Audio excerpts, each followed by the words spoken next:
¿Te gustaría saber cómo tomamos decisiones? ¿Te gustaría saber de qué forma tomamos decisiones que a veces salen mal y por qué sucede eso? Hoy vamos a hablar de un libro escrito por un premio Nobel. Ahí es nada. Ojo, que tiene truco lo del premio Nobel y luego os lo explico. Hoy vamos a ver un libro que se llama Pensar rápido, pensar despacio, del señor Daniel Kahneman, que es de Israel y nacionalizado estadounidense, en el que vamos a ver cómo hay dos sistemas en nuestra mente que rigen la forma en que pensamos. Pero vamos a hablar de muchas más cosas, de sesgos cognitivos, de teoría de prospectos y también de la felicidad. Todo eso y mucho más si te quedas y nos escuchas un ratito por aquí en Libros para Emprendedores. Hoy, Pensar rápido, pensar despacio de Daniel Kahneman. ¡Comenzamos!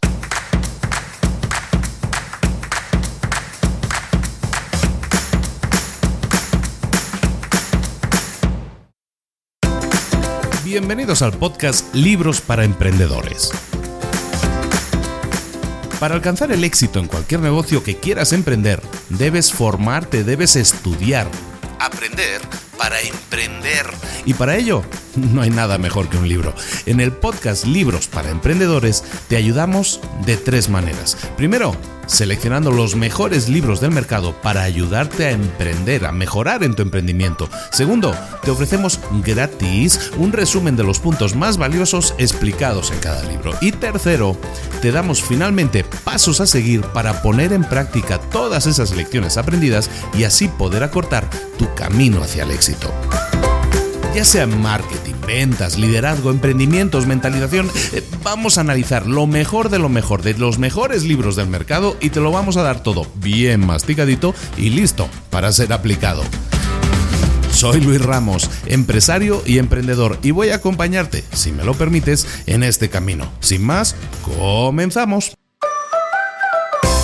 Muy buenas a todos, bienvenidos una semana más a Libros para Emprendedores. Aquí estamos de nuevo trayéndote los mejores libros probablemente escritos en la historia y que afectan positivamente al crecimiento personal y profesional de un emprendedor.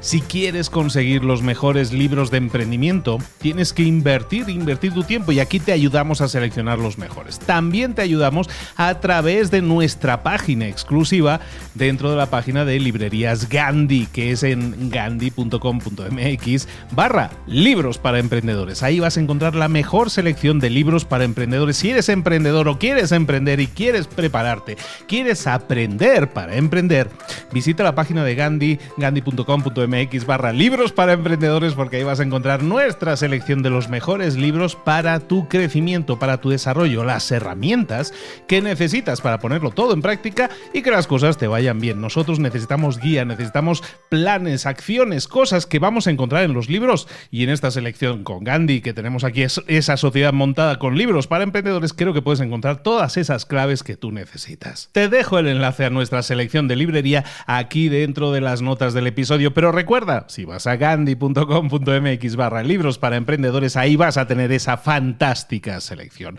Uno de los libros que vas a encontrar es precisamente el libro que estamos viendo hoy, que se llama Pensar rápido, Pensar despacio, Thinking Fast and Slow, que es un libro escrito en el año publicado en el año 2011, escrito por el señor Daniel Kahneman, que es Premio Nobel de Economía.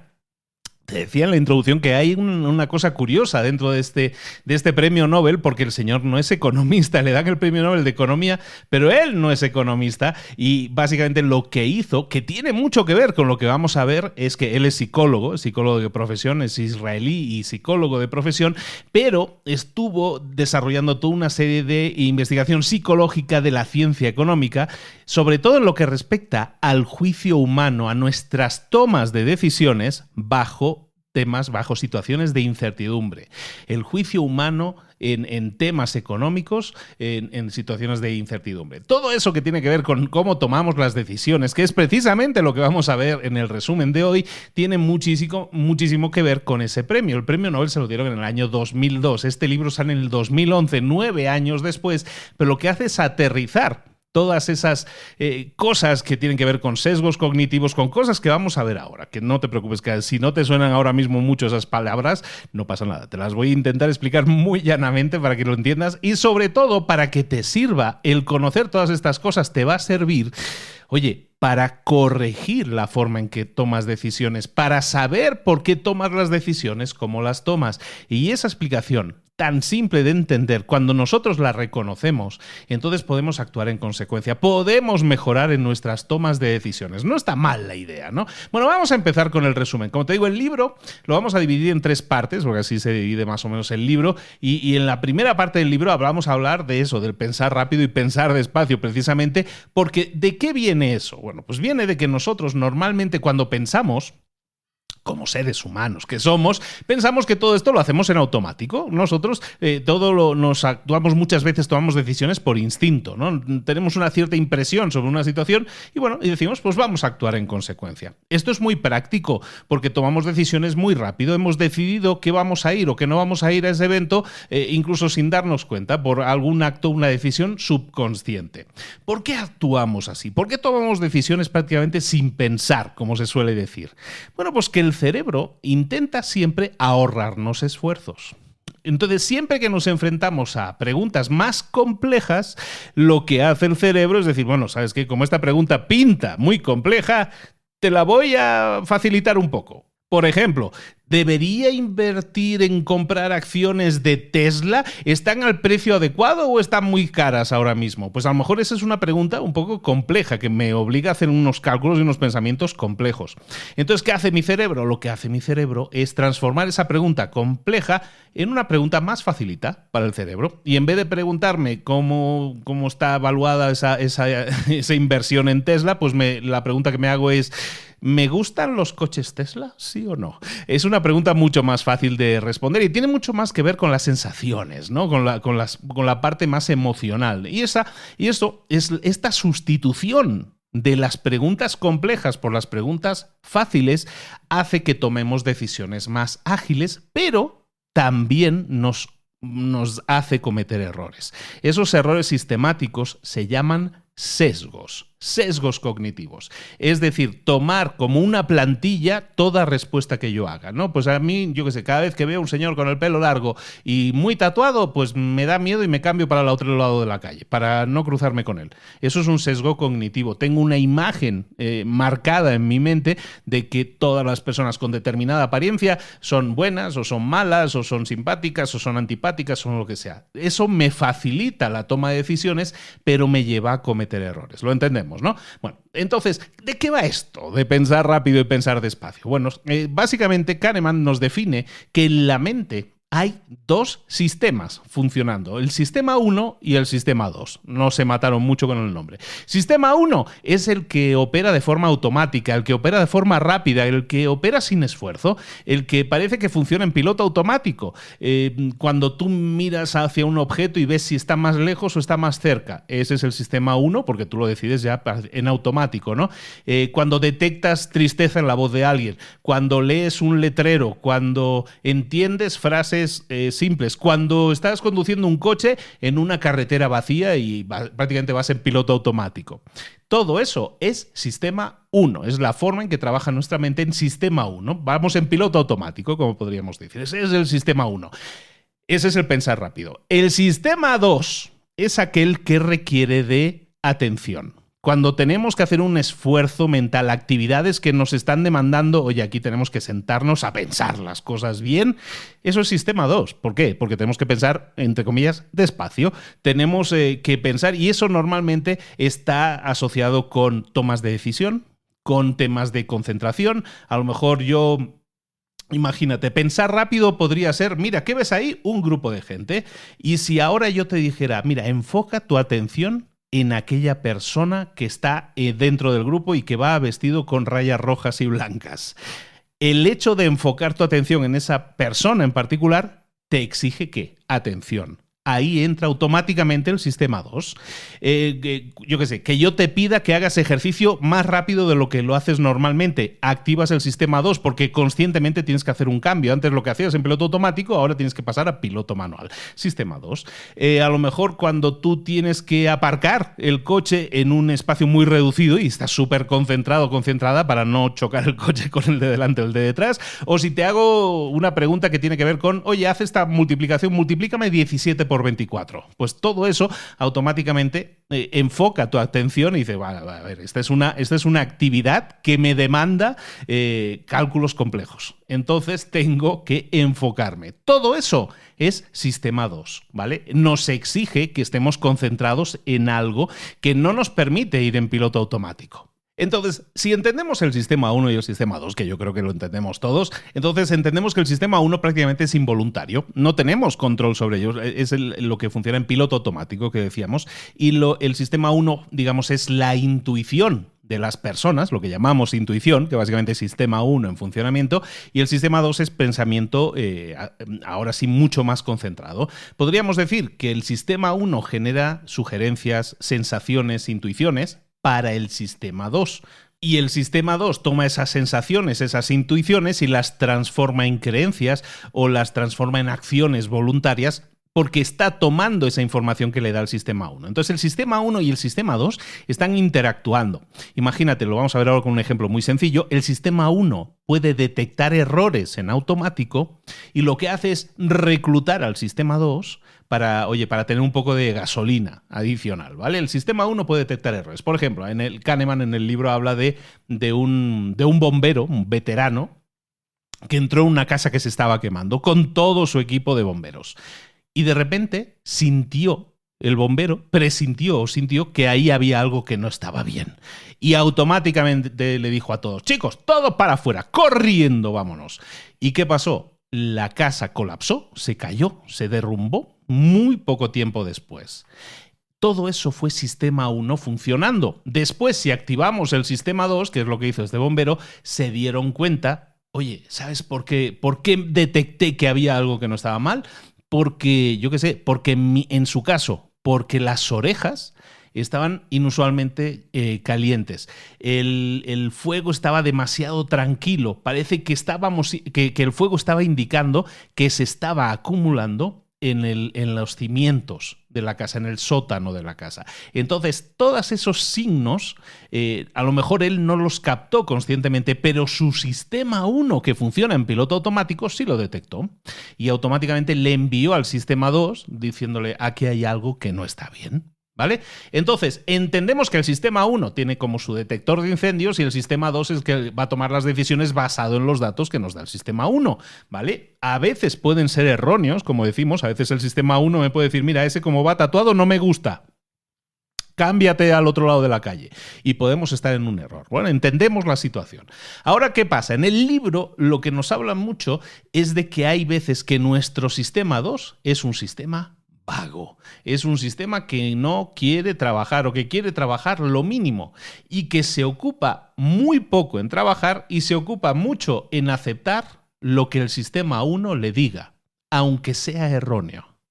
Y eso es muy importante, porque cuando nosotros tomamos decisiones las tenemos que tomar con el sistema 2. Pero si tenemos un sistema 2 que es vago, que no quiere trabajar, entonces tenemos un problema y es que tomamos decisiones que normalmente son erróneas, porque tenemos un sistema 2 que es vago. ¿Vale? Entonces eso muchas veces, cuando hablo de esto con otras personas, muchas veces la gente dice, ostras, es cierto tú, es que yo tomo muchas decisiones incorrectas, he tomado muchas decisiones equivocadas en mi vida, pero es que actúo con el corazón, ¿no? ¿No suena ese tipo de frases? Ese tipo de frases tiene que ver, y todos hemos sido así, yo he sido así el primero, todos pecamos de lo mismo, y es que tenemos la tendencia, por lo que sea, bueno, no por lo que sea, no, ahora lo vamos a ver, tenemos la tendencia a tener un sistema 2 un poco vago, que cuando ve que ahí hay mucho trabajo y muchas decisiones que tomar así, que hay que dedicarle mucho tiempo a hacer los cálculos,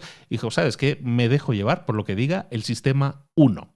Y eso, el dejarnos llevar por lo que diga el sistema 1, es lo que se llama en el libro, y es lo que se llama en psicología, sesgos cognitivos, que luego vamos a ver algunos de ellos. ¿De acuerdo? Entendemos bien aquí, ¿no? Más o menos el concepto y la problemática que nos estamos encontrando cuando tenemos un sistema 2 que es así poco trabajador, digamos, que es un poco vago. Y es en este punto donde hay una de las claves que yo creo que circulan por todo el libro y es uno de los mensajes que quiero que nos llevemos, que es que básicamente nosotros nos encontramos que tomamos decisiones, tendemos a tomar decisiones basándonos en el sistema 1, en el que piensa rápido. ¿Por qué? Porque es más óptimo, pienso rápido, me gasto menos, me desgasto menos. Entonces esto nos lleva a hablar de inteligencia y racionalidad. Nosotros tendríamos que tender a ser más inteligentes y más racionales. ¿Pero qué significa ser más inteligente? Ser más inteligente no quiere decir saber más cosas o haber leído más libros. Ser más inteligente deberíamos considerarlo como utilizar al 100% la capacidad de nuestro cerebro. Es decir, inteligente es aquel que es capaz de utilizar tanto el sistema 1 como el sistema 2 de forma activa, es decir, que no tiene un sistema 2 vago. Eso es ser inteligente, porque nos lleva a tomar mejores decisiones basado en pálpitos o en el inconsciente y basados en el pensamiento consciente. Perfecto match. Y el segundo concepto es el de la racionalidad. Como ves, son palabras que utilizamos habitualmente. Es una persona muy inteligente y tal, pero lo utilizamos de forma incorrecta.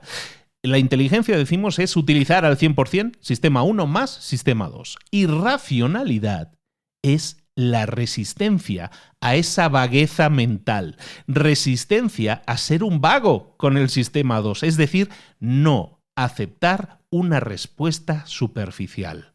Siempre que detectemos que estamos dando respuestas superficiales, que estamos dando respuestas en piloto automático, que no estamos utilizando la lógica, entonces estamos utilizando sesgos. Ser racional significa detectar que eso te está pasando y tomar acciones, pasar a la acción y no aceptar esa respuesta plausible pero superficial. Un sistema 2 de toma de decisiones no tiene sentido, no sirve para nada si la persona que lo posee no es capaz de reconocer que tiene que activarlo para sobreescribir la respuesta del sistema 1. ¿Sí me explico? No tiene sentido tener el sistema 2 si no lo utilizamos. Pero ahora que lo estás escuchando, para muchos será escucharlo por primera vez cómo funciona nuestro cerebro. Pero si lo entendemos bien, me estoy deteniendo bastante en este punto para que quede muy claro el concepto. Cuando nosotros detectamos que estamos tomando decisiones con el sistema 1, es decir, en piloto automático, entonces no lo estamos haciendo bien. No estamos siendo útiles, no estamos siendo racionales, no estamos siendo inteligentes. Y el tema entonces es detectar que cuando estamos sobrados de confianza, cuando ponemos demasiada fe en la intuición, porque nuestra intuición nunca falla, que es otra de esas frases típicas, entonces lo que estamos haciendo es confiar demasiado en nuestro sistema 1 y dejando de lado, haciendo que el sistema 2, nuestro sistema 2, se convierta en un sistema vago. Y ahora alguno se podría preguntar, pero vamos a ver, si tenemos dos sistemas, ¿por qué uno es más vago y el otro no? ¿Por qué el que funciona en piloto automático funciona a toda velocidad y el otro no? Bueno, es que el sistema 2 tiene una capacidad limitada. Es como el sistema 2, el sistema de pensar despacio, el de pensar con claridad las cosas, es como la gasolina del coche, se nos acaba la utilizamos, pero se va, bueno, pues el depósito va bajando hasta que llega un momento en que nos encontramos sin gasolina. O si lo quieres ver en vez de gasolina como pilas, pues como las pilas. Tenemos una pila que es el sistema 2 y cuanto más la utilicemos, más se va desgastando, se baja el nivel. Entonces, ¿qué tenemos que hacer? Tenemos que entender muy fácilmente que hay tareas que son más demandantes que las otras y que esas tareas más demandantes se le llama más demandantes porque demandan más recursos. Una tarea demandante lo que va a hacer es desgastar la pila o desgastar la gasolina del sistema 2 porque son tareas más demandantes. Entonces, ¿qué hacemos nosotros, que somos muy listos nosotros, cuando vemos una tarea demandante? Lo que hacemos es escaquearnos, buscar un atajo, siempre vamos a gravitar al camino que nos requiera menos desgaste. Siempre vamos a buscar el camino fácil. Eso va a hacer que muchas veces tomemos de nuevo decisiones erróneas. ¿Cuándo tomamos ese tipo de decisiones erróneas? ¿Cuándo? Pues básicamente analizamos una serie de ideas y si el sistema 1 es capaz de detectar por aquí es el camino más rápido, por aquí está el atajo, ¡pum!, decisión tomada. A veces, cuando estamos obedeciendo instrucciones, también vamos a tomar decisiones a veces incorrectas, pero no las hemos tomado nosotros. Pero sobre todo, muy importante, algo que a ti te tiene que quedar muy claro en esto es que cuando nosotros tenemos una gasolina limitada, una pila limitada para nuestro sistema 2, hay una serie de cosas que nos impactan negativamente. Una de ellas es el estar cambiando constantemente de tareas. Cada vez que tú cambias de tarea, ahí hay un desgaste de la gasolina o de la pila del sistema 2. Y recuerda que es limitada, se nos acaba el depósito, se nos acaba la energía. Entonces es importante que detectemos en qué puntos se desgasta más nuestra gasolina, nuestra energía. Una de ellas es cada vez que efectuamos cambios de tareas. Estamos haciendo una cosa y de repente me dicen, ponte a hacer esto, deja eso, y te pones a hacerlo. Eso, pum, automáticamente desgasta el sistema 2, la gasolina, que es finita. También cuando tenemos una presión de tiempo.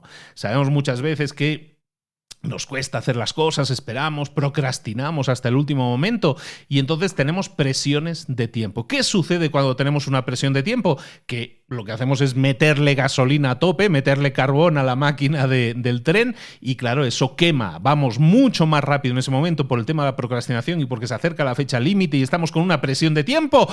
Y cuando llegamos a terminarlo, estamos muertos, tú. Estamos, ya no puedo más. ¿Por qué? Porque ha habido una presión de tiempo que ha hecho desgastar la gasolina, la pila de nuestro sistema 2. Entonces, cada vez que entendamos eso, como que nuestra pila se va desgastando, lo que tenemos que hacer es, como yo digo a mis alumnos siempre, protege tu tiempo. Proteger tu tiempo en este sentido significa estructurar mucho mejor tus tareas, evitar temas de presión de tiempo siempre que te sea posible, porque como estamos viendo, desgasta nuestra gasolina, y también ser enfocados a la hora de hacer una cosa y no estar constantemente cambiando de tareas, porque cambiar de tareas, ¿qué nos hace? Nos hace desgastar la pila.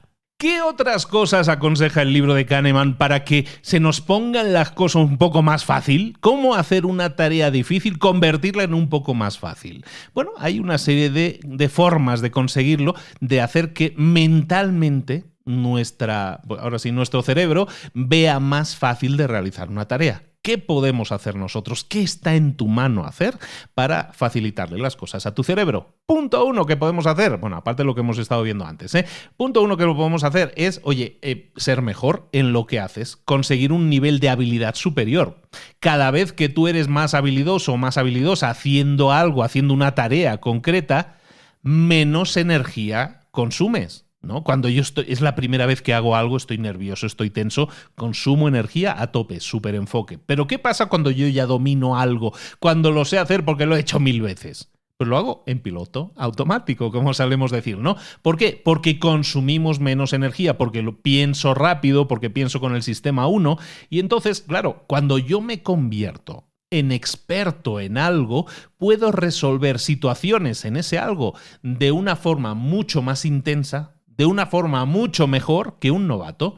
Por lo tanto, si yo voy a estar realizando cosas constantemente, una cosa constantemente, lo que voy a hacer es intentar mejorar mis habilidades en esa cosa, para así consumir menos energía, hacerme un experto o una experta en eso y así consumir menos, proteger mi tiempo, proteger mi gasolina. Otra forma de hacer las tareas que son difíciles más fáciles es concentrar tu fuerza de voluntad, tu energía en una única tarea, como estábamos diciendo antes, evitar saltar de tareas, porque de esa manera entramos en un estado de flow, de fluir. Y ese estado de flow, el flow que se habla tanto en las canciones, pues es ese estado en el que las cosas fluyen. Parece que las cosas se te hacen fáciles y que una cosa cuadra y que las piezas de los rompecabezas se encajan todas. Eso es estado de flow. De hecho, algún día vamos a ver el libro Flow, es uno de mis libros favoritos de psicología. Soy un gran amante de los libros de psicología y Flow, el fluir, es uno de los libros fantásticos que tenéis que hablar. De hecho, en Mentor 365, en varios episodios, hace un par de años, hablaba mucho de ese libro. libro Flow. Bueno, me desvío. Si voy a estar en el estado de flow, lo que voy a hacer es concentrar mi energía sin tener que tirar de la fuerza de voluntad. Estar en el flow, estar en el fluir, básicamente es que estás disfrutando de lo que estás haciendo.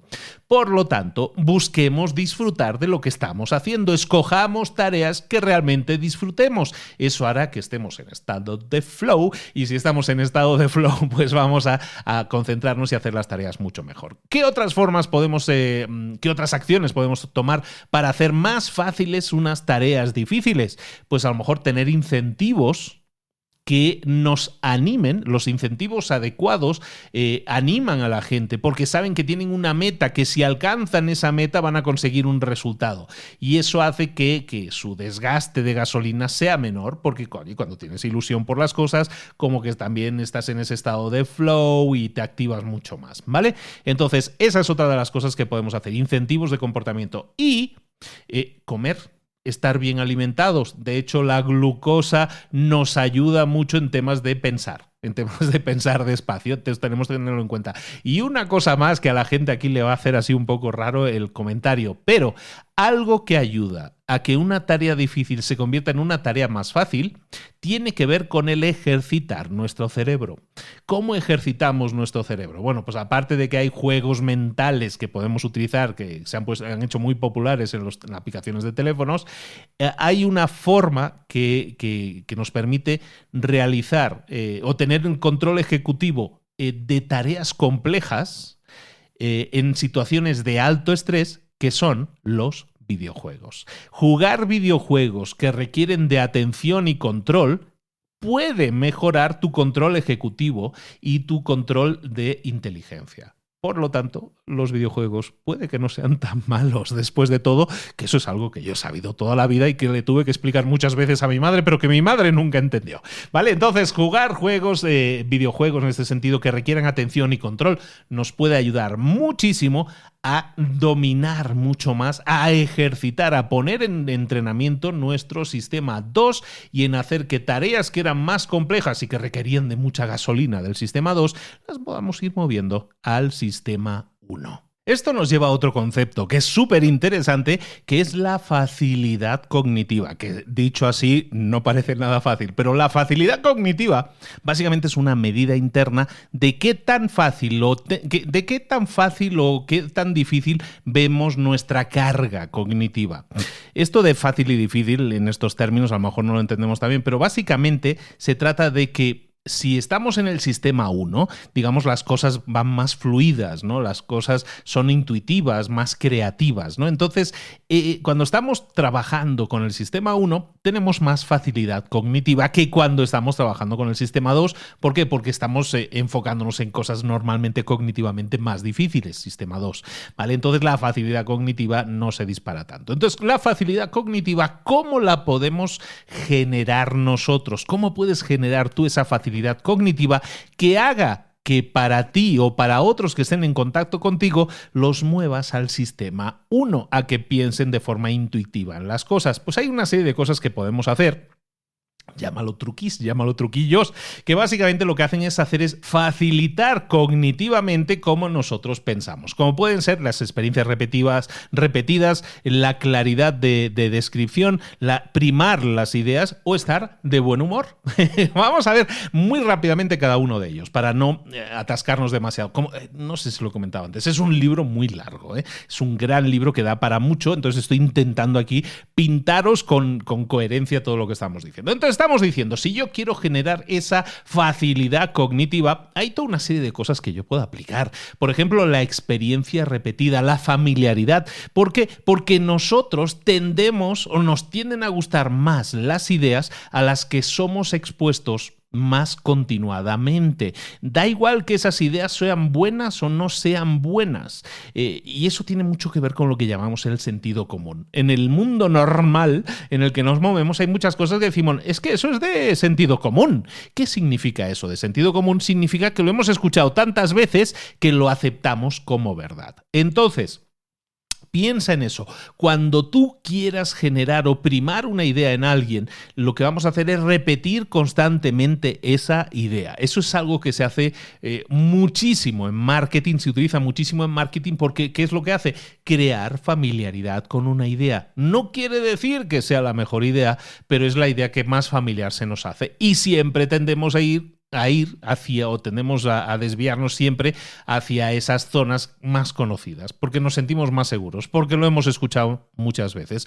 Por eso hoy en día hay toda una serie, estaba leyendo el otro día mi amigo Leo Piccioli, que hablaba de los gurús, y efectivamente los gurús lo que hacen es crear contenido de forma masiva para machacar sus mensajes y hacerlos familiares. Y de esa manera, como estamos escuchando a esa persona todos los días, a todas horas, diciendo todas las veces ese mismo mensaje, nos lo acabamos creyendo. Lo que están haciendo es utilizar esos sesgos cognitivos que nosotros tenemos, es decir, el sesgo de familiaridad, para decirle cada vez que machacamos ese mensaje, se lo estamos poniendo más fácil a la gente para que tome una decisión fácil, una decisión sistema 1.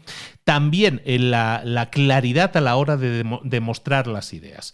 El sesgo cognitivo hace que nosotros tenemos a la hora de pensar, hace que para nosotros sea mucho más fácil escoger cosas que vemos más claras, que se nos explican con más claridad, que se nos da, como decimos aquí en el podcast, masticadito para que lo entendamos bien.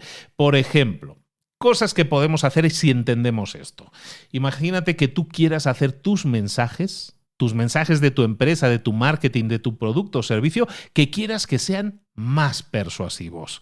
Pues lo que vamos a hacer es que sean lo más claros posibles. Y esto pasa por muchas veces ser minimalista en las imágenes o en los textos, hacer que haya un gran contraste en los textos, hacer que un texto, por ejemplo, esté resaltado en negrita o en un color diferente, en colores azules, en colores rojos, no en colores pálidos o neutrales.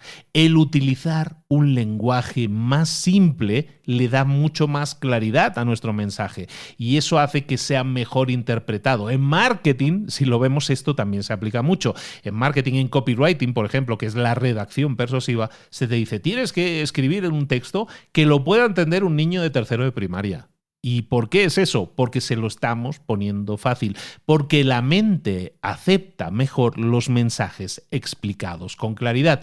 Y esto, si ahora nos abstraemos, nos salimos un momento del libro, da para mucho, ¿eh? Da para estar aquí parados 10 minutos hablando de esto, pero te lo voy a peinar un poquito nada más. Imagínate que tú tienes un negocio que ahora mismo no está funcionando del todo bien y a lo mejor estás invirtiendo en marketing y no estás obteniendo resultados. Algo que podrías pensar es que a lo mejor tus mensajes no están impactando de la forma adecuada. Me estoy gastando dinero, estoy invirtiendo dinero en publicidad, pero no me genera un retorno de la inversión. ¿Por qué sucede esto? A lo mejor es porque tu lenguaje no está explicando con claridad los méritos de tu producto o servicio. Cómo tu producto o servicio ayuda a las personas y genera un resultado en las personas. Muchas veces pecamos de decir, no, como yo estoy invirtiendo dinero en publicidad, me tendría que funcionar. Y se trata de que entendamos que los mensajes tienen que ser claros, diáfanos, escritos en un lenguaje fácil o dichos con un lenguaje muy fácil para que eso la gente lo asuma, lo absorba con mucha más facilidad. Y todo esto viene a cuento porque si no se lo pones fácil a la gente, si cuando creas tu página web pones un lenguaje muy complejo, muy difícil de entender, muy rimbombante, que dices así, los voy a impactar con palabras complicadas, se lo estás poniendo difícil. ¿Por qué? Porque cuanto más complicado sea el lenguaje, cuanto más difícil de leer sea el texto porque tiene bajo contraste, por lo que sea de cualquiera de estas razones que hemos dicho, ¿qué es lo que sucede? Estás obligando a las personas a activar ¿qué? El sistema 2. Como no se lo pones fácil, y fácil recuerda, el sistema 1, que es el que toma decisiones así como más rápidas, como le estás obligando a activar el sistema 2, y recordemos, eso es una gasolina que se nos acaba, pues eso hace que la gente que tiene el sistema 2 normalmente vago, no lo haga, no lo lea, no lo absorba ese mensaje y diga, ¿sabes qué? Paso de esta página, no me entero de lo que me está diciendo en esta página, me voy a otra que me hable en un lenguaje mucho más claro. Lo vas viendo, todo esto que estamos hablando, que es así como, ostras, esto es muy psicológico. Sí, pero tiene aplicaciones directas en tus resultados. Puede modificar positivamente tus resultados si las aplicas, como siempre decimos. Más cositas sobre la forma en que pensamos. El sistema 1 es asociativo. Fíjate en esto. Esto es súper chistoso, que tiene que ver con los sesgos cognitivos que estábamos mencionando antes. Y es que el sistema 1 es asociativo. Nosotros intentamos siempre asociar una idea con otra que hayamos visto antes. Es lo típico, por ejemplo, de causa y efecto. Nosotros vemos una causa y eso genera un efecto. A lo mejor vemos un efecto y dices, pues este efecto ha sido causado por este origen. Siempre buscamos enlazar dos ideas, causa y efecto, que pertenezcan a la misma categoría. Yo que sé, que el limón pertenece a la categoría fruta, que también puede ser por las propiedades, ¿no? Vemos que el limón a lo mejor tiene varias propiedades, una que es amarillo, que es amargo, todo ese tipo de cosas. Son asociaciones que nosotros tenemos hechas en la cabeza. Son sesgos cognitivos, son programaciones que tenemos en nuestro diccionario de decisiones. Causa y efecto, categoría, todas estas cosas que decimos. Entonces, las asociaciones nos permiten pensar rápido. Son sistema 1 total. Son rápidas, son inconscientes. No tenemos que pensar en ellas. Si yo te dijera 3 palabras, por ejemplo, cottage, suizo, tarta. Inmediatamente la respuesta, la palabra que acudiría a tu mente es queso. ¿Por qué? Porque queso, cottage, queso suizo o tarta de queso. Rápidamente hacemos la asociación, porque es una asociación fácil, es como una asociación lógica. Nuestro cerebro no la tiene que pensar mucho, viene rápidamente a nuestra mente. Entonces, hay veces en que esas asociaciones no son tan fáciles y que tenemos que pensarlo más. Y eso normalmente tiene que ver cuando se nos pone a tomar decisiones de ¿qué prefieres? ¿Estas 3 palabras o estas otras 3 palabras? Y a lo mejor tú puedes decir, por ejemplo, y en el libro te ponen 2 ejemplos muy interesantes para ver que muchas veces tomamos la decisión siempre más fácil. Si yo te diera a escoger entre 2 grupos de palabras, por ejemplo, grupo 1 de palabras, dormir, correo, interruptor. Ese es el primer grupo. Y el segundo grupo de palabras es salada, profundo, espuma. ¿Cuál sería el grupo de 3 palabras que tú escogerías? Aunque el primero sea raro y a lo mejor a muchas personas le llama la atención, la mayoría escogeríamos el segundo. ¿Por qué? Porque podemos hacer una asociación de forma más fácil. Salada, profundo, espuma, todo eso que nos recuerda al mar. Y eso es como el océano, ¿no? Es una asociación mucho más fácil de hacer que a lo mejor el dormir, correo, interruptor, ¿no? Entonces, básicamente, nuestras asociaciones son rápidas, son inconscientes y nos llevan siempre a tomar el camino más fácil, como estábamos diciendo, sistema 1 total. Entonces, las asociaciones nosotros las tenemos siempre programadas en nuestro cerebro. Si yo te dijera, por ejemplo, la frase ¿cuántos animales de cada especie puso Moisés en el arca, del diluvio? Pues la respuesta correcta es ninguno, porque no fue Moisés. Fue Noé el que llevó los animales al arca. Y yo te he dicho Moisés, pero la idea de animales, del arca y Moisés, como todo está en el rollo de la Biblia, pues básicamente es un contexto parecido. Hemos hecho la asociación rápida, muchos no se habrán dado cuenta de que dije Moisés hasta que ahora lo he remarcado. Pero si dijéramos ahora, ¿cuántos animales de cada especie puso Kanye West en el arca para el diluvio? Entonces diríamos, no, que has dicho Kanye West es un rapero, la ilusión se pierde. ¿Por qué? Porque la asociación no es fácil. Kanye West no estaba en la Biblia hasta donde nosotros sabemos, ¿vale? Entonces las asociaciones siempre evalúan el contexto, y si el contexto de esa asociación está dentro de lo que nos parece lógico, aceptable, va a pasar el filtro, como en el caso de Moisés o Noé, y a lo mejor con Kanye West no nos pasaría tanto. Entonces tenemos que entender que esas asociaciones rigen cómo nosotros tomamos decisiones, y cualquier violación a la normalidad la vamos a detectar muy rápidamente. ¿Por qué? Porque violan esa asociación, como en el caso del rapero. Como podemos ver también, este pensamiento asociativo que tiene el sistema 1, nuestro sistema 1, nuestra mente a la hora de pensar rápido, tiene fallos. Está claro que no va, en el caso de Moisés es un gol que probablemente muchos habrán tragado. Bueno, pues vemos que el pensamiento asociativo tiene fallos. Entonces, cuando aplicamos este pensamiento casual a situaciones que requieran del pensamiento estadístico, es decir, cuando nosotros aplicamos esta teoría asociativa a pensamiento complejo, a ideas complejas, normalmente no va a fallar. ¿Por qué? Porque tenemos que activar el sistema 2 para cosas complejas, para pensarnos las cosas bien. Necesitamos activar el sistema 2. Y es por eso que muchas veces, y se utiliza muchísimo también en psicología y sobre todo en marketing, que aplica mucho de psicología, utilizamos en las asociaciones el tema de primar ideas. Primar ideas es como repetir, machacar una idea o asociar. Sabemos que la asociación funciona en nuestra mente. Lo que vamos a hacer es asociar una idea concreta machaconamente para que de esta manera obtengamos un resultado, generemos un resultado diferente. Y ojito a esto, porque esto se utiliza mucho también en los políticos, en las elecciones, lo utilizan muchísimo el marketing y estamos expuestos todos los días a ellos miles de veces. Entonces, ojito, pero bueno, lo que estamos haciendo ahora es descubrir, oye, cómo nos manipulan, porque sí nos manipulan, porque saben que nosotros en nuestra mente trabajamos con asociaciones. Entonces, lo que hacen es primar una serie de ideas, es decir, machacar una serie de ideas. Ejemplos de cómo esto funciona. Cuando tú a un grupo de personas les primas con dinero, les das la idea de dinero, imágenes, primar no significa que le voy a dar una prima, o sea, que le voy a dar dinero físicamente, sino cuando lo machaco con imágenes de dinero, con imágenes o palabras que tengan que ver con dinero, la gente está demostrado que actúa más egoístamente y más independientemente en actividades grupales. Cuando yo les digo aquí puedes ganar dinero, la gente se vuelve egoísta y egocéntrica. Y eso es así.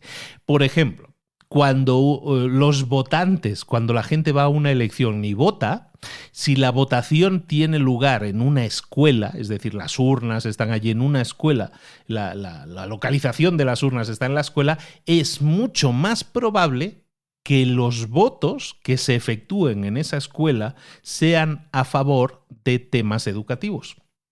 Es decir, la gente que vota y está votando y están en una escuela, lo cual es bastante habitual, normalmente van a votar más al partido político que tenga más propuestas positivas para el tema de la educación. Siempre tenemos tendencia a crear asociaciones que nos hayan primado. Otro ejemplo, si tú machacas a la gente palabras que tienen que ver con los ancianos, por ejemplo, es un libro de Estados Unidos ¿no? Entonces, si nos dicen, por ejemplo, los ancianos, se relaciona mucho el estado de Florida con gente que se jubila, ¿no? Entonces, si tú machacas a la gente palabras que tienen que ver con los jubilados, como Florida, arrugas, este tipo de palabras, ¿qué es lo que pasa? La gente que recibe esos mensajes tiene tendencia a caminar más despacio. ¿Por qué sucede todo esto? Que parece así como muy mágico, ¿es que somos robots o qué pasa aquí? No, lo que sucede es que tendemos a crear asociaciones y esas asociaciones en nuestra mente, por ejemplo, esto de personas de la tercera edad con esas ideas que se priman en nuestra mente, nos hacen actuar de forma diferente y eso es lo importante. Las decisiones que tomamos inconscientemente, en este caso caminar más despacio, las tomamos porque nos han primado. ¿A dónde vamos con esto? Pues que básicamente nosotros estamos todo el día expuestos a disparadores de ideas y de emociones. Si a mí me dicen, por ejemplo, en un examen auditivo, a mí me dicen que si escucho una distorsión en el sonido, que diga que sí con la cabeza o que diga que no con la cabeza, resulta que el hecho de que yo diga que yo asienta, que yo diga que sí con la cabeza en una prueba de sonido, luego hace que yo sea más potencialmente positivo a cualquier pregunta que me hagan justo después. Es decir, es como muy mágico esto, pero básicamente si a mí se me prima a que yo diga que sí, aunque sea con la cabeza, en un examen auditivo, si luego me hacen alguna otra propuesta, es mucho más probable que yo vaya a decir que sí. Las implicaciones de todo esto son profundísimas. Te das dando cuenta, ¿no? Que estamos rodeados todos los días de imágenes que han sido creadas deliberadamente para afectarnos a nosotros, para afectar a nuestro comportamiento, que estamos rodeados de imágenes de dinero, de consumo, para hacernos más egoístas, que si vemos imágenes de respeto filial y amor fraternal, es más probable que nos portemos mejor que nuestros padres, que si vemos alguna propaganda de algún líder, a lo mejor nos va a motivar de una u otra forma a pasar a la acción para votarle a él según el mensaje que nos esté primando. Nosotros somos así y venimos así programados de serie. Quien entienda esto puede utilizar esta herramienta para primar a la gente que ahora mismo, si lo viéramos desde un punto de vista económico, de venta o con el interés que sea, no puede ser económico, a lo mejor tengo una ONG y quiero primar a la gente, entonces tengo que saber que buscar la asociación de una idea compleja que yo pueda decir, por ejemplo, de que done más dinero para mi ONG, lo puedo transformar en una idea más sencilla. Recordemos, nuestro cerebro tiende a transformar preguntas complejas en preguntas sencillas. Si yo puedo crear esa imagen sencilla y hacer que la gente se sienta más generosa, por ejemplo, a través de una imagen que a lo mejor no tiene nada que ver con donaciones a mi ONG, pero a lo mejor yo creo una imagen de generosidad, y automáticamente esa imagen de generosidad va seguida de una petición, de una llamada a la acción que tenga que ver con tu ONG. ¿Qué es lo que va a suceder? Que probablemente obtengas más donaciones. Así somos de manipulables. Y es que lo que tenemos en el cerebro es muy potente, pero es también muy manipulable si lo entendemos. Pues este ejemplo que te acabo de poner ahora, por ejemplo, de la ONG, funcionaría muy bien para el punto que os quiero decir a continuación, que es el de las preguntas heurísticas. Todo esto tiene nombres muy complejos, lo sé, pero una pregunta heurística es esa pregunta sustituta que nuestro cerebro busca muchas veces ante una pregunta compleja. Por ejemplo, si yo quisiera generar la pregunta compleja, yo soy el de la ONG, yo quisiera generar esa pregunta compleja en la mente del que me escucha de, yo qué sé, ¿cuánto dinero creo que podría invertir para salvar a una especie? Pues es una pregunta compleja que tiene muchas cosas que a lo mejor tendría que analizar.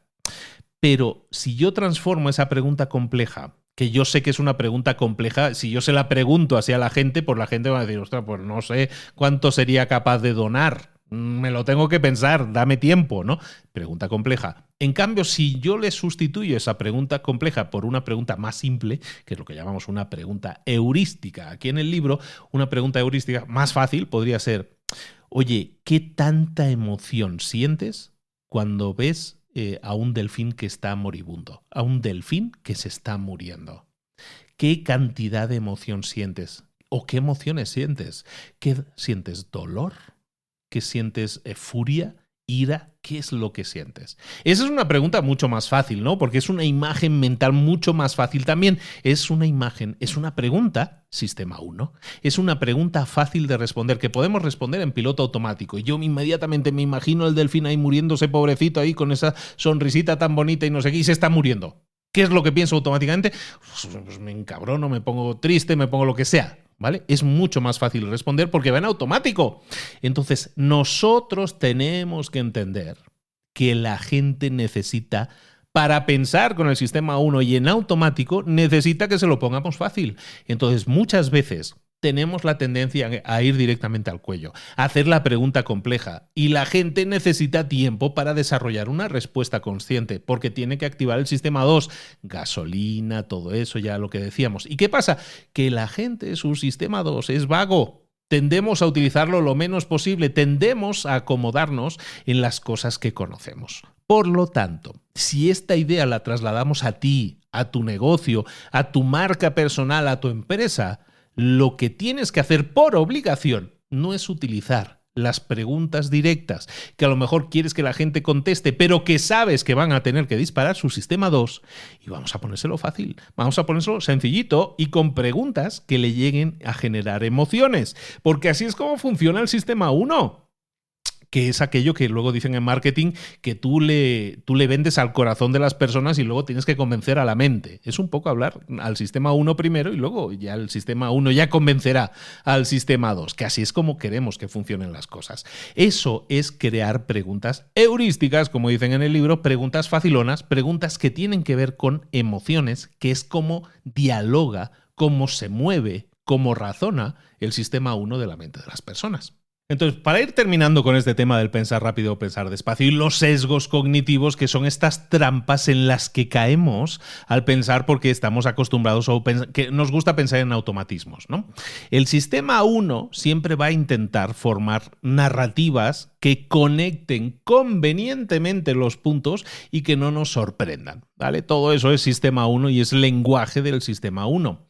Entonces, cuando nosotros buscamos y entendemos que el sistema 1 busca esa facilidad cognitiva que comentábamos antes, entonces el sistema 2 sabemos que no se va a disparar para cuestionar la información, porque todo se queda en el sistema 1. Que eso parece que esté bien, pero como vemos, el sistema 1 no es tan bueno tomando decisiones, porque si siempre nos fiamos del sistema 1, es decir, de pensar rápido, tomar decisiones así de rápido, no estamos ayudándonos a pensar mejor, que sería un poco el objetivo del libro, ¿no? Entonces, las conclusiones a las que lleguemos están siempre afectadas entonces por nuestros sesgos, porque si yo tengo un sistema 2, digamos, vago, que no quiere pensar mucho, entonces estoy expuesto a tomar decisiones no tan correctas. Y eso tiene que ver con los sesgos cognitivos. Vamos a ver algunos de los sesgos cognitivos que mencionan en el libro.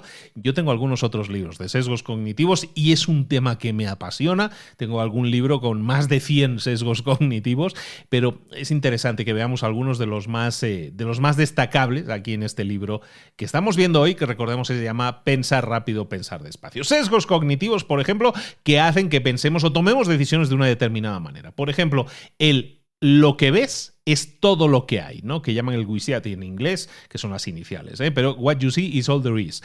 Lo que ves es todo lo que hay. Básicamente es que cuando a ti te presentan evidencias de algo, especialmente esas que confirman tu modelo mental, tu forma de pensar, entonces tú no tiendes a cuestionarte si te falta información. Es decir, cuando te presentan evidencias y confirman lo que tú ya pensabas, no tiendes a cuestionar que faltan cosas. Por ejemplo, un ejemplo con un tema legal.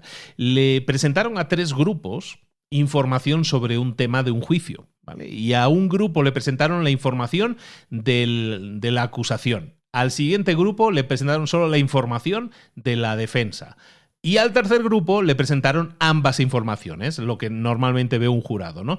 Entonces resulta que los 2 primeros grupos, que son los grupos a los que solo le presentaron una parte, una versión, solo la versión o la de defensa o de la acusación, resulta que tenían mucha más confianza en el juicio. Sabían exactamente si esa persona era culpable o inocente. ¿Por qué? Porque tenían una información parcial, pero que confirmaba su modelo mental y por lo tanto su decisión era mucho más rotunda. Yo estoy seguro de que es inocente o que es culpable. En cambio, el tercer grupo, que tenía ambas informaciones, pues no tenía tan clara la toma de decisión. ¿Por qué? Porque normalmente nosotros tendemos con la evidencia que se nos presenta, con los datos que se nos dan, intentamos con esa información crear un modelo mental en automático para tomar decisiones en automático. Sesgo cognitivo, como decimos, lo que ves es todo lo que hay. Otro sesgo cognitivo también muy conocido es el efecto halo. El efecto halo básicamente es cada vez que tú piensas positivamente de algo, eso se extiende a todo lo demás que tenga que ver con esa cosa o persona. ¿Eso qué quiere decir? Efecto halo. Que tú conoces a una persona que es a lo mejor súper guapa, súper atractiva, visualmente muy atractiva, y esa persona te gusta. Entonces, como esa persona te gusta por su físico, que es una de las cosas que te gustan de esa persona, automáticamente extiendes tu gustar de esa persona, lo extiendes a todo lo que tenga que ver con esa persona, ¿no? Los enamoramientos, básicamente, es efecto halo en acción. Es, a mí me gusta esa chica porque es muy guapa y automáticamente pienso que es muy simpática, muy inteligente, que es muy chistosa, que es muy optimista, o sea, pinto en mi imaginación. El efecto halo es básicamente que extiendo ese atractivo que veo en la otra persona, lo extiendo a todo ¿no? Y cuando uno está enamorado, pues todo le parece bien de esa persona. Efecto halo en acción. Eso es un sesgo cognitivo, porque está manejando una respuesta emocional, sistema 1, y está rellenando los blancos, rellenando los espacios en blanco que no conocemos de esa persona, los rellena automáticamente con cosas positivas. Pues como es muy guapa y muy simpático, seguramente es muy inteligente, seguramente no sé qué, seguramente no sé cuánto, ¿no? Ese seguramente es efecto halo, que básicamente lo que hacemos es sesgo cognitivo, rellenar lo que no sabemos con la tendencia que tenemos de esa persona. ¿Cómo pensamos de esa persona? Si pensamos súper bien de una de las facetas de esa persona, lo intentamos extender a todo. Ese es otro sesgo cognitivo. Otro sesgo cognitivo más, el efecto del orden. Y este es muy chulo, porque nosotros siempre tendemos a pensar mejor según nuestras primeras impresiones. Y esto es muy útil cuando tú lo sabes a la hora de presentar ideas. Cada vez que tú presentes ideas, la gente que las escucha tiende a quedarse primero con lo primero que tú le dices. Entonces, imagina que tú describieras a dos personas. Ejemplo que viene en el libro. Vamos a describir a Amos. Amos es una persona inteligente, trabajadora, estratégica, sospechosa y egoísta. Y luego tenemos a Barry, que es egoísta, sospechoso, estratégico y es trabajador e inteligente. Entonces, fíjate que lo que hemos dicho hace que mucha gente tenga más tendencia a decirle, pues me gusta más el primero que el segundo. ¿Por qué? Porque las primeras descripciones de la primera persona son más positivas y las últimas son más negativas. De hecho, lo que hemos hecho es describir a las dos personas con las mismas palabras, pero en diferente orden. Y resulta que entonces nos cae mejor el primero porque hemos dicho primero lo positivo que lo negativo. Y nos cae peor el segundo porque el segundo, las primeras palabras eran egoísta, sospechoso, estratégico, y eso inmediatamente ya lo hemos tachado. ¿Vale?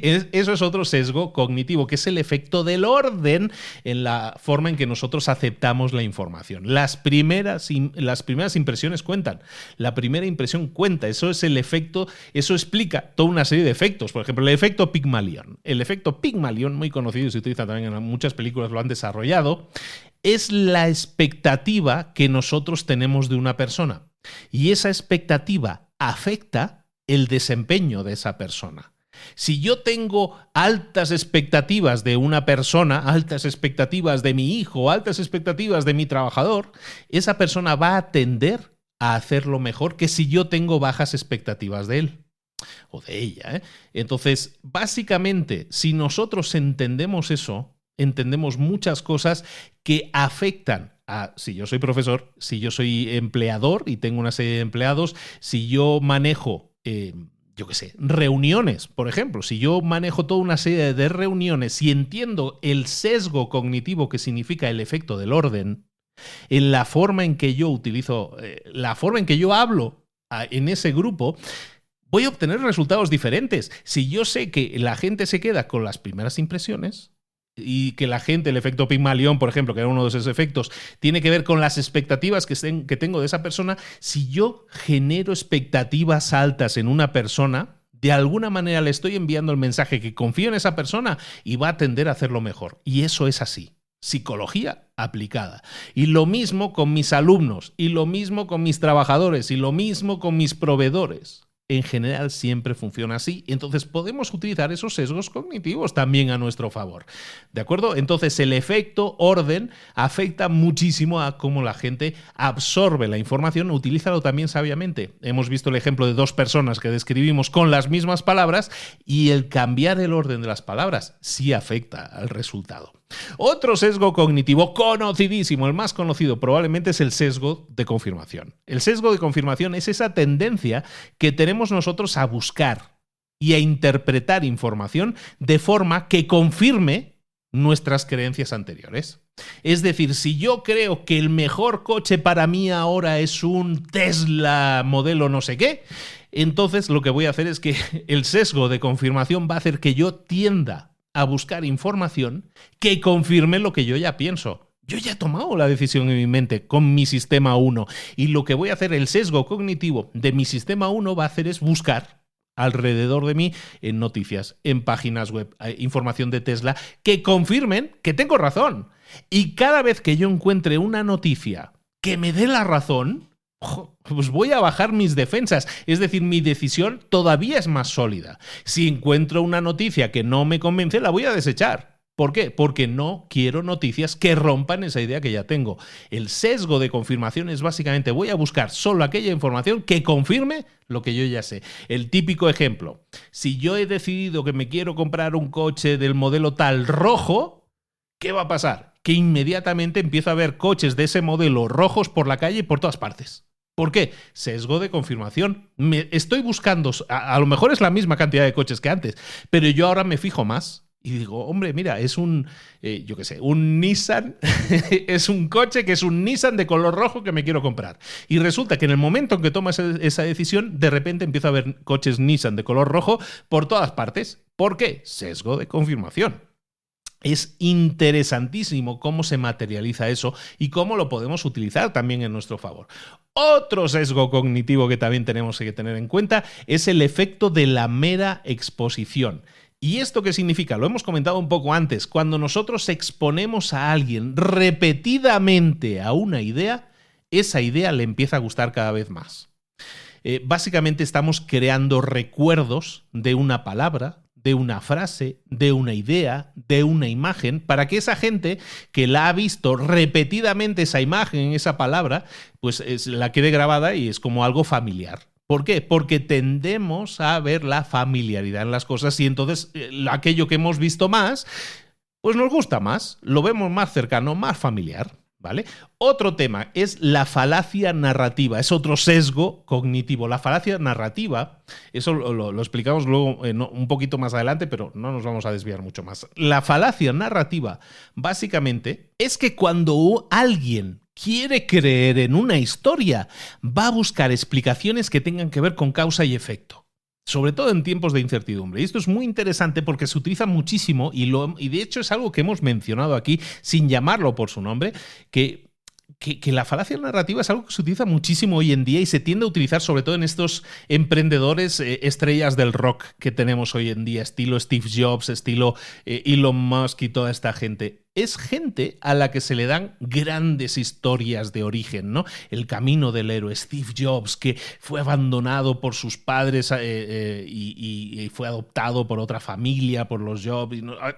Las estrellas deportivas que tuvieron una infancia muy dura, muy difícil. Lo que nosotros buscamos es a líderes y les asociamos una historia, y esa historia nosotros buscamos que sea una causa en el efecto que nosotros buscamos. La gente busca esa causa y efecto, entonces si nosotros tenemos una idea y ahora me abstraigo un momento del libro, ¿esto para qué me sirve? Si yo entiendo este sesgo, yo puedo crear un porqué, una historia de origen para mi producto, para mi servicio, para mi empresa o para mi marca personal.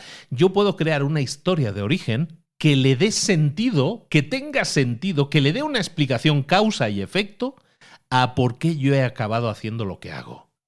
Si nosotros entendemos esto, podemos crear esa historia de origen que dé ese sentido de causa y efecto, y la gente que busca ese sesgo cognitivo de buscar una causa y efecto, una causa que haya generado el efecto que tú le estás vendiendo, entonces va a decir, ostras, lo entiendo, lo acepto. Por eso hay muchas, no sé si os acordáis de cuando vimos aquel libro de Empieza por el porqué. Empieza por el porqué es básicamente tienes un porqué para hacer las cosas y eso te va a llevar luego al cómo, al qué, ¿no? El libro de Simon Sinek. Bueno, pues ese libro básicamente lo que está es buscando en este sesgo cognitivo que tienen los humanos de decir, si yo le explico a la gente que tengo un porqué, que hay un porqué detrás de mi empresa o de este producto, hay un porqué, hay una historia de origen, ese sesgo cognitivo va a conectar con la gente. ¿Vale? Entonces vais viendo la relación con otros libros y con otras ideas que hemos mencionado, yo creo, ¿no? Creo que ya vas pillando la idea. Nosotros, nuestro sistema 1 de pensar hace que busquemos estos sesgos cognitivos, estas preprogramaciones, esas programaciones previas. Eso hace que nosotros tenemos que entendamos una cosa, que es que somos vulnerables a estos sesgos. Significa que somos muy vulnerables, de hecho, a estos sesgos y sobre todo somos vulnerables cuando nuestro sistema 2 es defectuoso.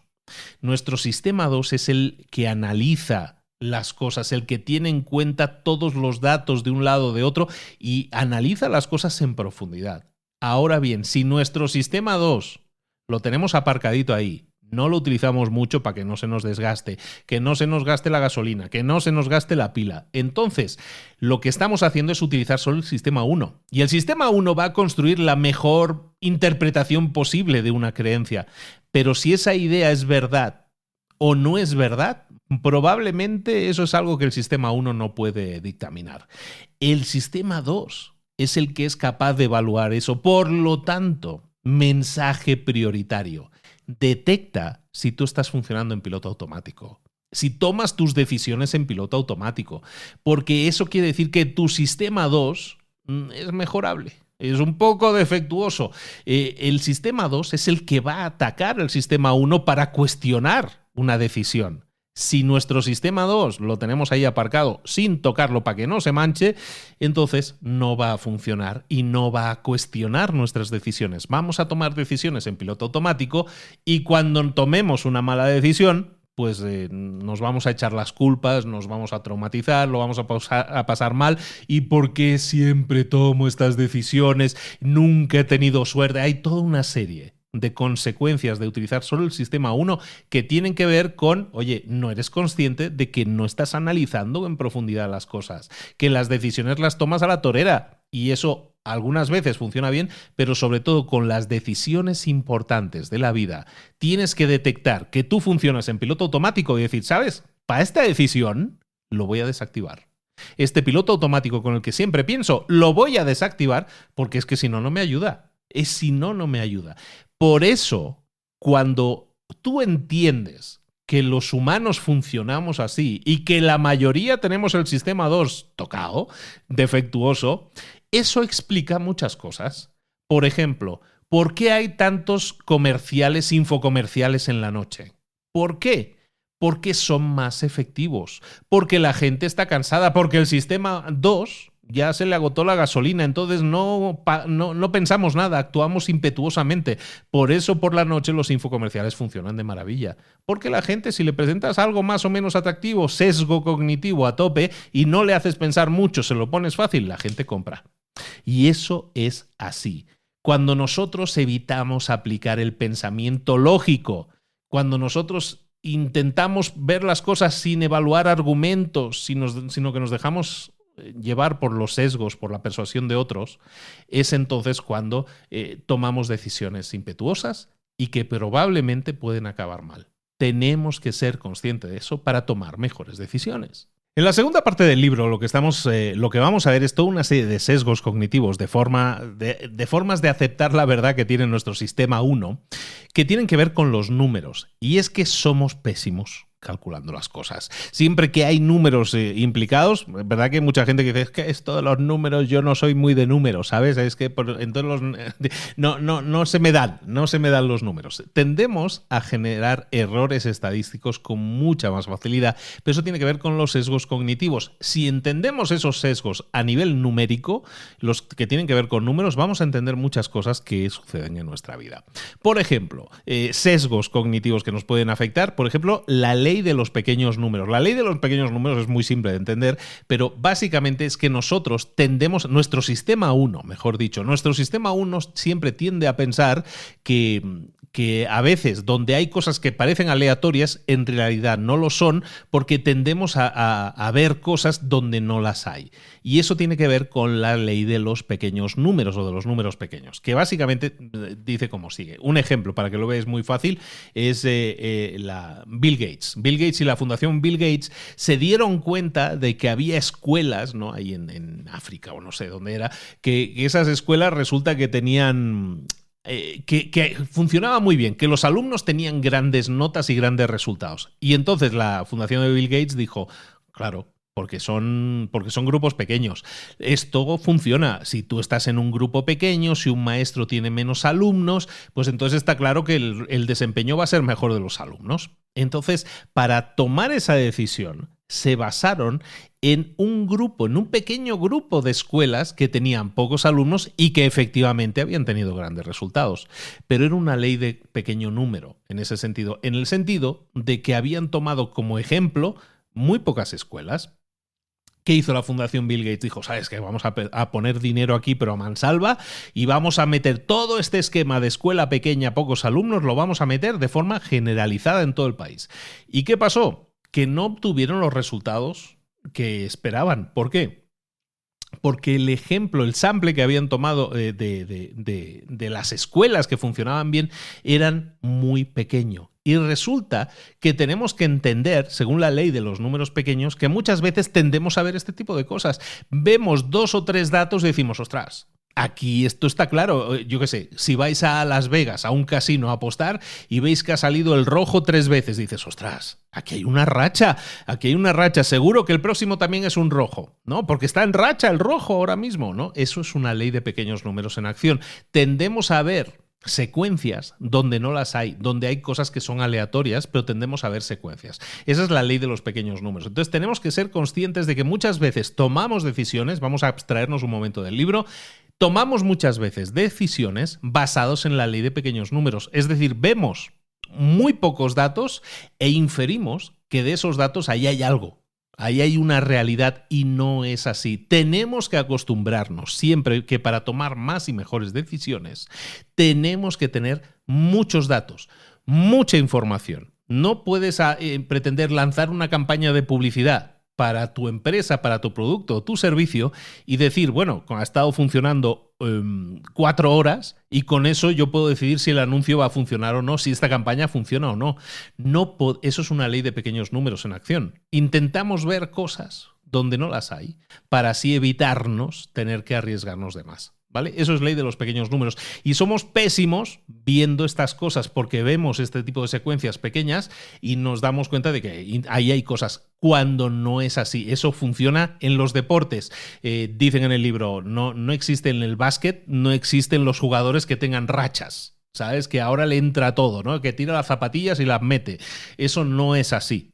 ¿Vale? Eso es parte del tema aleatorio y si utilizas un análisis más grande de ese jugador durante toda una temporada, durante toda su vida deportiva, te das cuenta de que esas rachas son totalmente aleatorias, que no es que tenga la mano caliente. Vamos. Entonces, esos son cosas que tienen que ver con la ley de los números pequeños que tenemos que tener en cuenta porque tendemos a pensar que hay cosas donde no las hay y eso afecta negativamente a tus decisiones, porque no estás utilizando grandes números para tomar mejores decisiones. Es decir, tus decisiones no las estás apoyando con un gran número de datos, sino que tiendes a ver cosas donde no las hay porque tienes un pequeño dato, un pequeño grupo de datos que lo confirman. Error, sesgo cognitivo. Otro sesgo cognitivo que nos afecta, sobre todo cuando hablamos de números, es el anclaje. Cuando nosotros establecemos anclajes, es un sesgo cognitivo que hace que nosotros dependamos siempre de una pieza de información inicial para tomar decisiones. Es decir, tomamos decisiones basados en el número inicial que nos dieron. Un ejemplo, yo creo que se entiende muy fácil, pero mira, un ejemplo. Pillaron a 2 grupos de estudiantes. A un grupo le preguntaron si Gandhi había muerto antes o después de los 144 años de edad.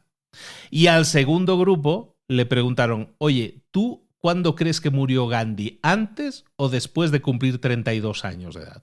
A ambos grupos le hicieron la misma pregunta. A uno le dijeron como pieza inicial de información 144 años y al segundo grupo le dijeron 32 años. Luego le preguntaron al grupo, bueno, estima a qué edad murió Gandhi en realidad.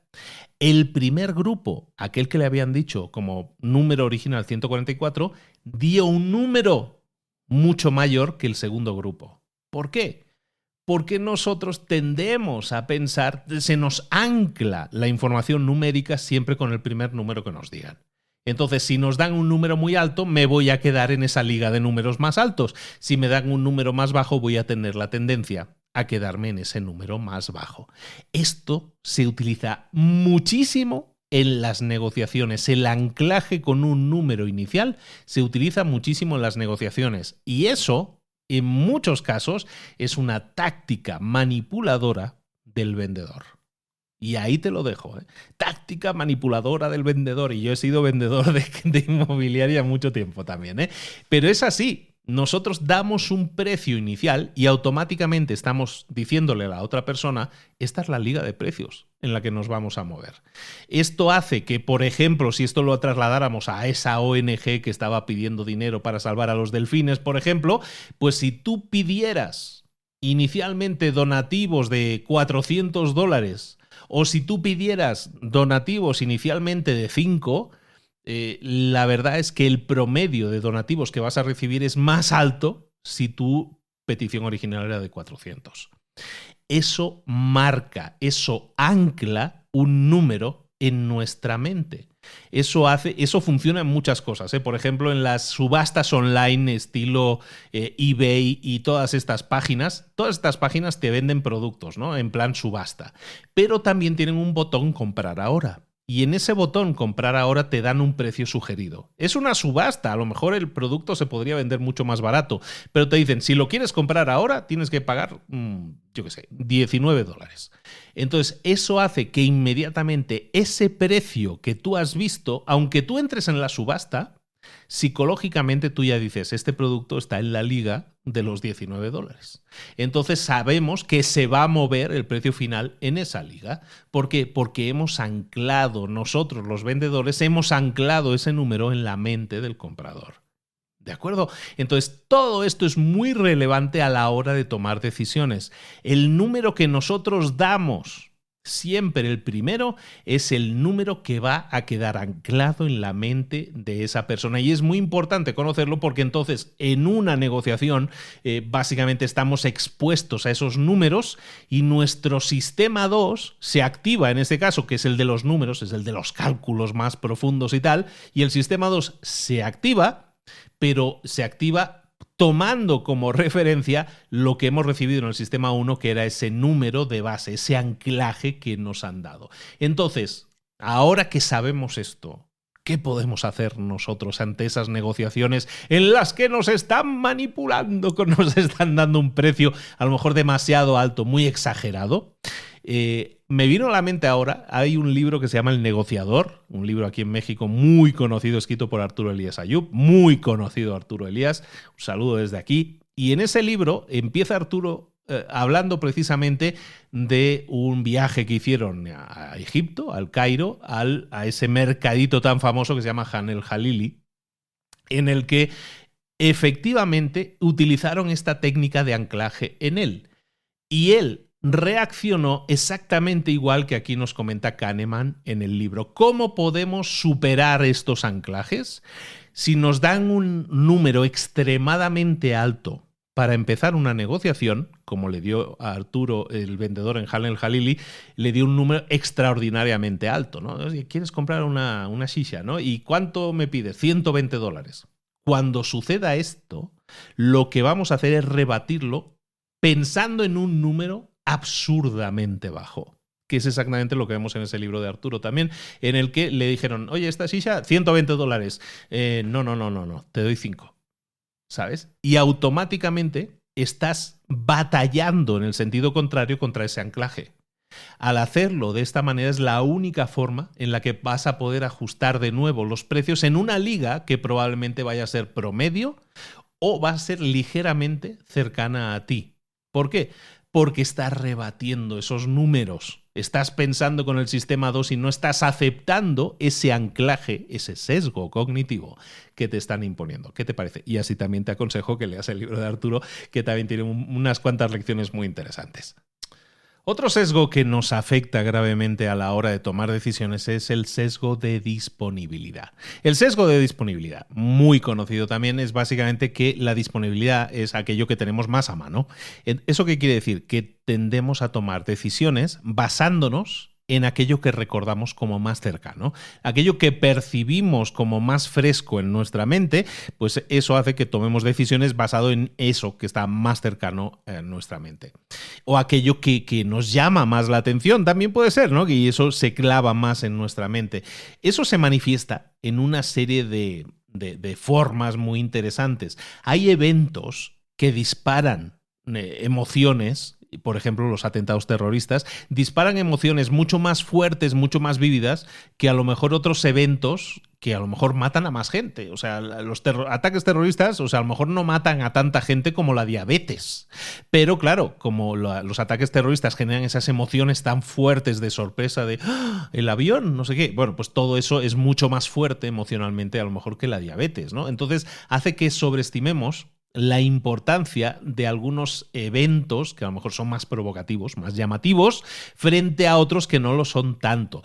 También el sesgo de disponibilidad hace que nosotros le demos más prioridad a eventos que tengamos más frescos en la mente y por lo tanto tendemos a juzgar como más importante aquello que ha pasado hace poco que aquello que ha pasado hace mucho tiempo. El tema del virus, pues a lo mejor este virus ha matado a 3 millones de personas o 2 millones de personas y para nosotros esto es lo más grave, pero a lo mejor hace un siglo hubo un virus que mató 50 millones de personas. Pero bueno, como es más lejano, pues no lo vemos tan grave, ¿no? Nos impacta más porque es un evento reciente. Luego, muchas veces las imágenes más vívidas, ejemplos visuales muy, muy fuertes, eso nos genera ese sesgo de disponibilidad de una forma más fuerte. Es para nosotros mucho más fácil recordar una pintura que recordar pasajes de texto, por ejemplo, ¿no? ¿Por qué? Porque en la imagen se nos adhiere más, se nos queda más grabada, ¿no? Entonces, todo esto afecta nuestro sesgo de disponibilidad. Todo aquello que vemos como más fresco en la mente, al final, por resumirlo de una forma, hace que lo veamos como más cercano y eso hace que ese sesgo de disponibilidad nos afecte profundamente, por ejemplo, en los medios. Los medios de comunicación utilizan el sesgo de disponibilidad para machacarnos vilmente una y otra vez, repetidamente, con la disponibilidad de una determinada información. Concentran una inversión publicitaria para que en esos días en que van a lanzar esa promoción no veamos otra cosa en cualquier parte que esa promoción, ¿vale? Y todas las herramientas de marketing hoy en día están destinadas a la repetición, a machacar a la persona hasta que reciba ese mensaje y por el sesgo de disponibilidad diga, está bien, lo voy a comprar, no paro de verlo en todas partes, esto debe ser lo bueno, lo que yo necesito. Me engaño muchas veces comprando algo porque creo que lo necesito y es simplemente sesgo de disponibilidad. Me lo han machacado tanto que lo tengo tan fresco en la mente que, bueno, pues tomo la decisión de comprarlo. ¿De acuerdo? Es muy importante que detectes siempre este tipo de sesgos porque hacen que tomes decisiones que muchas veces no son las mejores. ¿Cuál es el antídoto? ¿Cómo podemos gestionarlo? Bueno, pues la conclusión al final es que nosotros tendemos a buscar esas preguntas heurísticas que decíamos antes, esas preguntas más fáciles, y siempre vamos a buscar en nuestra mente aquello que tenemos más fresco, más vívido. Entonces, la corrección a todo esto no es fácil, pero tenemos que ser conscientes de que eso está sucediendo y cuando nosotros estimemos algo, no nos quedemos solo con la imagen más reciente. Por ejemplo, si tú quieres cambiar de trabajo y a lo mejor tienes muchos factores a favor o en contra, pero sobre todo lo que tienes más fresco en tu mente es que has tenido una discusión con tu jefe y en esa discusión tú buscabas un aumento de sueldo y no te lo han dado. Y entonces, claro, te sientes fatal y estás diciendo, pues sabes que yo me voy de esta empresa, ahora mismo. ¿Por qué? Sesgo de disponibilidad. Estás tomando esa decisión con tu sistema 1 basándote en aquello que está más fresco en tu mente. ¿Cómo lo podemos tratar? Bueno, tratarlo no es tanto la palabra a lo mejor, pero sí lo que podemos hacer es ser un poco más justos y hacer un listadito. Esto es muy, muy típico de la gente que te dice, haz un listadito de los pros y los contras de las cosas. Pero es que es exactamente así. Y lo que vamos a hacer es hacer un listado, por ejemplo, en este ejemplo de ¿me voy de la empresa o no me voy de la empresa? Cosas a favor y cosas en contra de una y de otra cosa. Y lo que vamos a hacer es darle puntuaciones a todas esas razones en pro y en contra, de la decisión. Y de esa manera lo que vamos a hacer es tomar decisiones balanceadas, numéricas. Estábamos hablando de los números. Vamos a darle puntuaciones a cada cosa y eso nos va a permitir ser más justos. Si solo tuviera en cuenta la discusión que acabo de tener con mi jefe, probablemente diría, pues venga, a parir, me voy por ahí. Pero en este caso, lo que estoy haciendo es teniendo en cuenta, oye, y este entorno de trabajo en el que estoy, los compañeros los adoro, los quiero con locura. Si me fuera, los nuevos compañeros no serían tan cercanos a mí. Pues eso a lo mejor puede ser un punto en contra. ¿Qué tanto valoro el entorno que tengo con mis compañeros de trabajo? Todo eso va a hacer que pueda tomar una decisión mejor formada, que detecte que tengo un sesgo de disponibilidad, es decir, que me estoy quedando con lo último que me ha pasado y no estoy viendo la imagen completa, los pros y los contras de las cosas. Es decir, me dejo llevar por el sistema 1, por el sesgo cognitivo en el sistema 1, y lo que yo te estoy diciendo es, no, aterriza eso al sistema 2, haz tus pros, tus contras, tu cosa numérica, para saber entonces si me tengo que ir de la empresa o no. Que tu decisión sea más formada, más evaluada, que tenga sentido dentro de un contexto mucho más amplio que lo más reciente, de acuerdo al sesgo de disponibilidad. Para terminar con esta parte del libro, simplemente saber que tenemos que ser conscientes de estos heurísticos, de estas cosas que nosotros estamos adaptando como pensamiento fácil, en vez de enfocarnos en un pensamiento más complejo que nos lleve a tomar mejores decisiones. Básicamente, la forma, el resumen de todo esto, es intentar siempre un acercamiento metódico a la forma en que nosotros predecimos las cosas, a la forma en que tomamos las decisiones. Aunque eso no siempre va a funcionar. Si nosotros fuéramos siempre metódicos, probablemente no haríamos nada. No tomaríamos ningún tipo de riesgo. Por ejemplo, teniendo en cuenta los altos índices de divorcio, probablemente nadie se casaría, porque si la gente fuera metódica a la hora de analizarlo, diría, ostras, es que pues el 60%, no sé cuánto, me lo invento, el 60% de las parejas se divorcian. Entonces, ¿para qué nos casamos? Es mucho más probable que nos divorciemos que si no nos casáramos. Vivamos juntos, ¿no? Pues eso a lo mejor es una forma de tomar una decisión metódica, ¿no?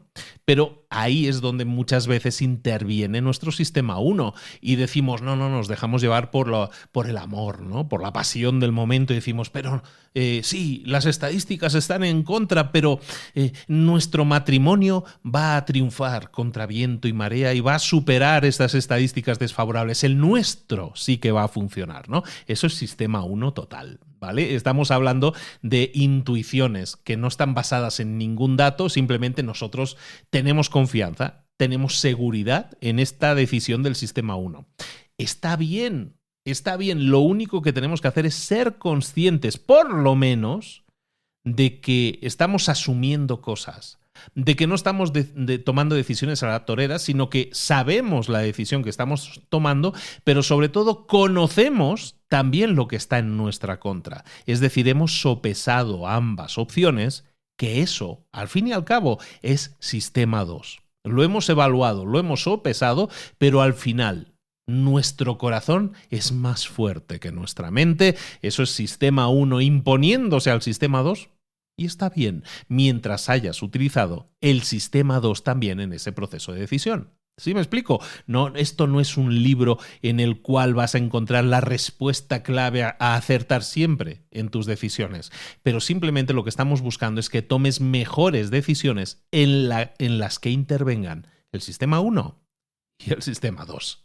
Y ¿sabéis una cosa? Lo vamos a dejar aquí. Vamos a hacer una segunda parte de este libro. Pensaba que lo podría manejar, pero la verdad ya llevamos la 1:30 de episodio y apenas hemos casi completado la primera parte. Nos falta manejar el exceso de confianza, que es un tema que también quería tratar contigo. El exceso de confianza que va a terminar con esta primera parte, que estábamos hablando un poco del pensar rápido, sesgos cognitivos, todo eso, para entrar en este nuevo episodio que, pues ahora sí, por razones obvias, tenemos que extenderlo a un segundo episodio y que vamos a ver la próxima semana.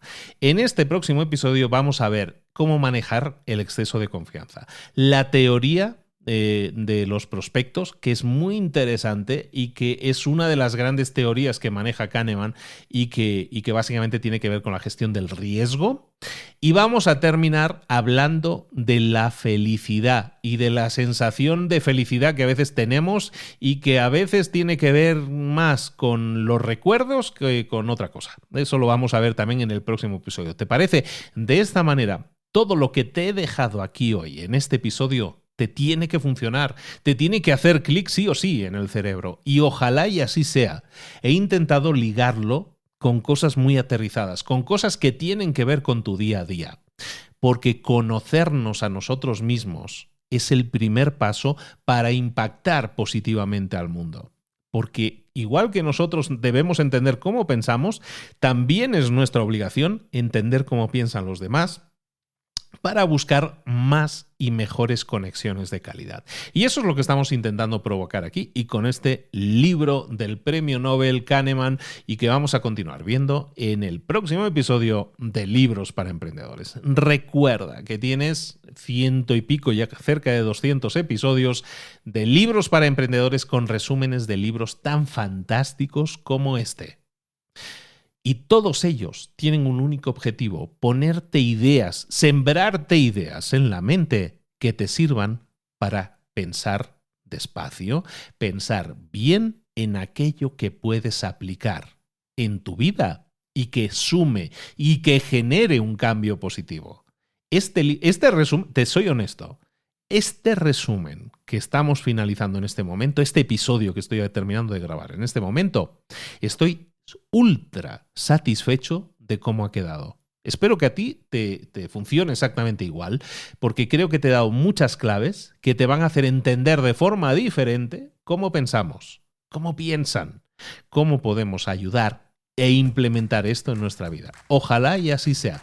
Pero, por si acaso, para asegurarme de que a mí me ha gustado, pero también te ha gustado a ti, te pido un favor. Vete a Instagram. Crea una story y ahí marca @libros para emprendedores. Si empiezas a escribir @libros ya te voy a aparecer por ahí. Escribe lo que te ha parecido el episodio, qué ha sido aquello que más te ha llamado la atención y sobre todo aquella idea que has dicho, ¿sabes qué? Esto lo voy a aplicar porque esto pinta que me va a funcionar de narices. Eso me encantaría que me lo comentaras. Crea esa story con un comentario diciendo qué es lo que más te ha gustado de este episodio o simplemente si no sabes nada en concreto y lo estás todavía masticando, entonces te pido que dejes esa story diciendo he escuchado este episodio y me ha dejado dando vueltas la cabeza. Eso también me sirve. Pero sobre todo, etiqueta @libros para emprendedores para que yo lo sepa, yo lo leo, yo manejo mi propio Instagram, entonces esos mensajes a mí me llegan y de verdad que me ayudan para ver si incluso durante esta semana podemos mejorar algo, cambiar algo, meternos en algún tema más concreto dentro de esta segunda parte que vamos a hacer del libro Pensar rápido, pensar despacio de Kahneman. Un abrazo muy grande de Luis Ramos. Recuerda, en la página librosparaemprendedores.net tienes todos esos libros, todos esos otros resúmenes y bueno, y una invitación muy grande a que vuelvas conmigo el próximo lunes para que revisemos juntos el final de este libro, a ver cómo acaba, a ver quién es el asesino. No, aquí no va de eso, pero vamos a ver muchas cosas que te interesan y que te van a sumar en tu vida para crecer en lo personal y en lo profesional. Un abrazo grande, Luis Ramos. Nos vemos la próxima semana en Libros para Emprendedores. ¡Hasta luego!